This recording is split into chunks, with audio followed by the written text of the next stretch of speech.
Welcome back to the show. Well, the biggest career conference in the entire country was here in Ottawa back in January from the 23rd to the 25th.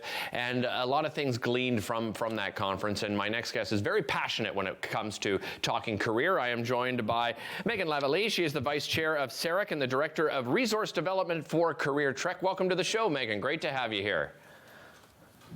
Hi, Derek. Nice to be here. I've actually changed roles since that last title. You have? So okay. I'm now the Director of Career and Student Engagement with Manitoba Institute of Trades and Technology. Well, congratulations on that. That's exciting news.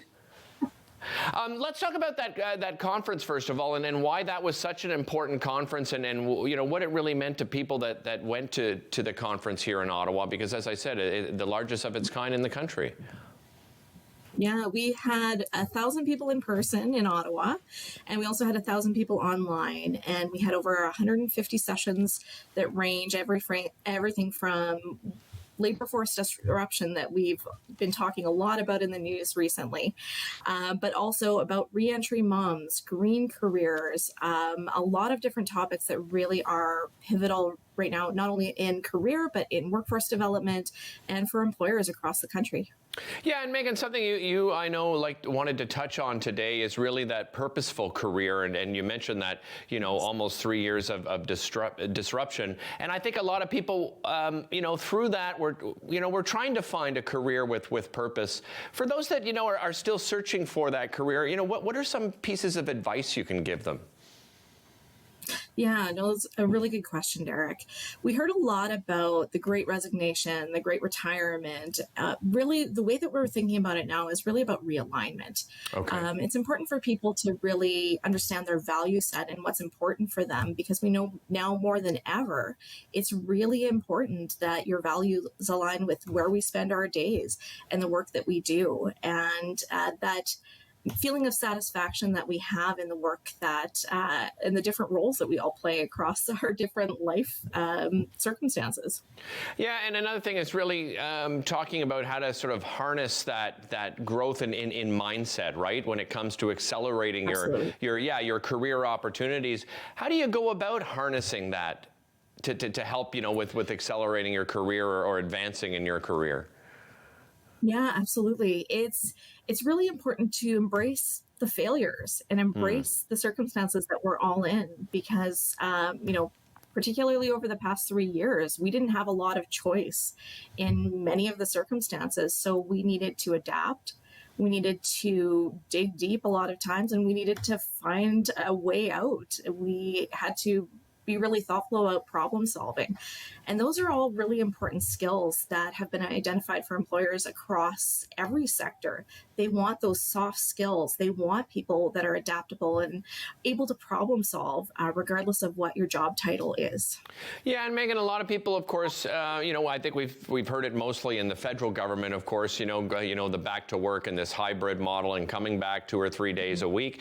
Does it depend on the type of job or type of career that you have? I mean, I can see the working from home can work for a lot of people, but for some it may not be the best option. No, and even today, I'm coming to you from Winnipeg, so I couldn't be there in person. I was in Ottawa a few weeks ago, but I couldn't be there today. It really depends on the role, and it depends on the industry, and it depends on the employer. I think employers are more flexible now than they've ever been regarding that balance and that work-life integration that's really important for people as they're on the job search, or if they're reevaluating the type of role that they see themselves in now or in the future. So it really does depend. There's many, many roles that cannot be a virtual role. Doctors, many of those have to be in person. If you're getting surgery, you're not getting remote surgery. Yeah. you're needing to be in person. But there's many people that really keep our economy moving and needs to be in person. Some office jobs, I know real estate has been downsized significantly in commercial markets because they realize that people can work from home and they can still do a really great job while they're remote. Let's talk, from an employee perspective. What are employees prioritizing when it comes to the type of, I guess, work-life balance? I mean, even beyond that, like, what are they looking for? What do they want out of a workplace now? Yeah. Well, a term that's being used a lot now is work-life integration. Okay. It's around the different pieces of ourselves and bringing those together in a really meaningful way. One of the things that we've seen, particularly over the past couple of years, is that sense of fulfillment. So employees are really wanting to be fulfilled in their roles, regardless of what sector they're in. There's a really great report out recently from Glassdoor and Indeed on hiring and workplace trends. And one of the things that they state in there is that 46% of people say their expectation around happiness at work has increased over the past year. So, and happiness means a lot of different things. Yeah. It can be the role that you're in. It can be the people that you connect with. It can be the projects that you're working on. It's a really flexible definition, but it's really important for me as an employer, for my staff to have a sense of autonomy, to have passion projects that they are important with. And because we work with students, that's felt through our student populations as well.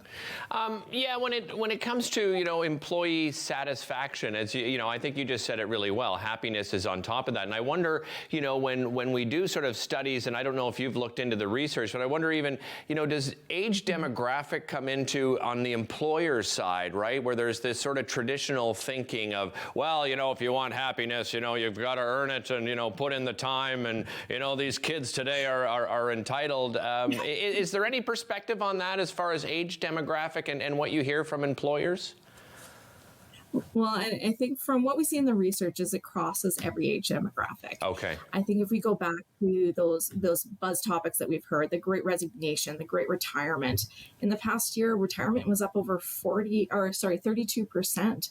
And so people are making choices in the later years of their employed career and deciding on new passion projects or interest areas and leaving maybe the full-time workforce to take on part-time roles or start small businesses. It's a really fluid and dynamic workforce right now. Yeah, well said, Meghan. Regardless of age.